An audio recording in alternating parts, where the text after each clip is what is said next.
Well, it hasn't been done in the United States for 33 years.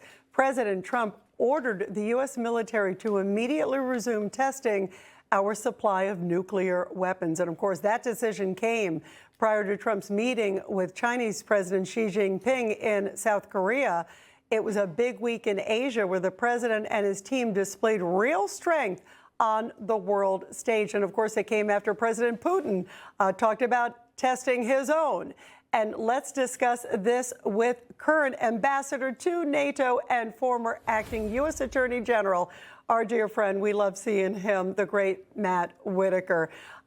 Mr. Ambassador, boy, oh boy, your reaction, first of all, to President Trump doing this, it's an interesting issue because, of course, it comes where Putin is beefing up, and now President Trump is saying, look, we're going to test too. Where do you think this is headed?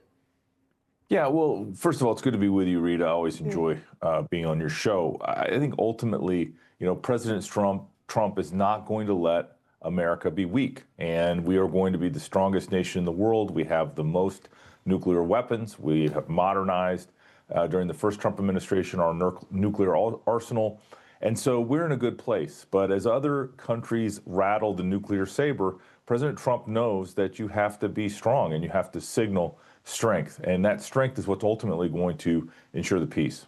What's been the response from our NATO allies to the U.S. resuming this test and talking about it? Yeah, our NATO allies obviously are very comfortable with the United States. We are a trusted partner, we are a trusted friend and a trusted ally.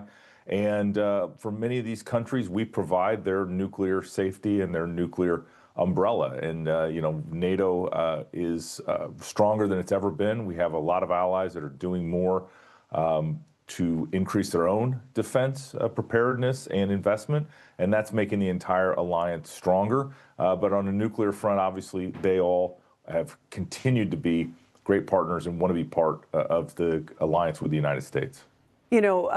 Ambassador Whitaker, President Trump spoke very highly of his meeting with President Xi. He's really a big piece of the puzzle, which we all understand all too well. Here's a little bit of President Trump reacting after that meeting.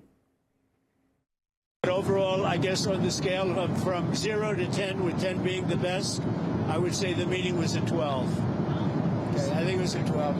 I think, very importantly, just the whole relationship is very, very important, and I think it was really good.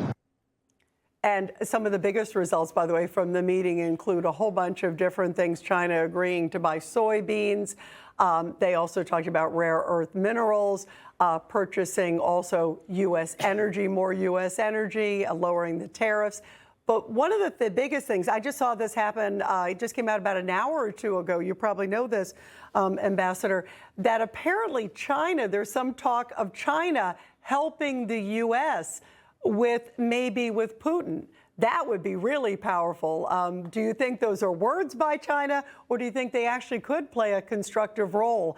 And boy, if anybody can make the deal happen and put that wedge between China and Russia, it's President Trump. That would be extraordinary. You're absolutely right. First of all, let me commend the president for getting a deal done for our Iowa farmers. The soybean deal and selling soybeans by the billions of dollars worth to China is crucial to our farmers, especially in my home state of Iowa. So I just want to. I was about to say that you're an Iowa guy, Matt, so you know all too well.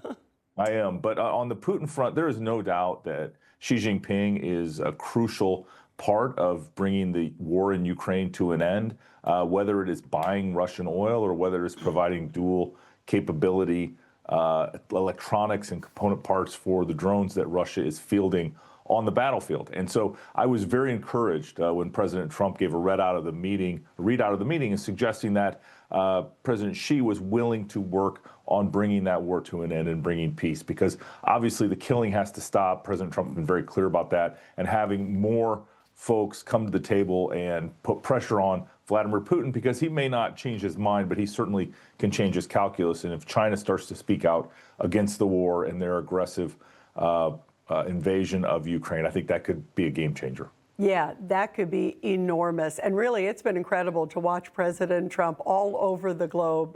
You are right in the thick of it there. The U.S. ambassador to NATO, our dear friend from the great state of Iowa, Matt Whitaker. It's great to see you, Matt. Thank you.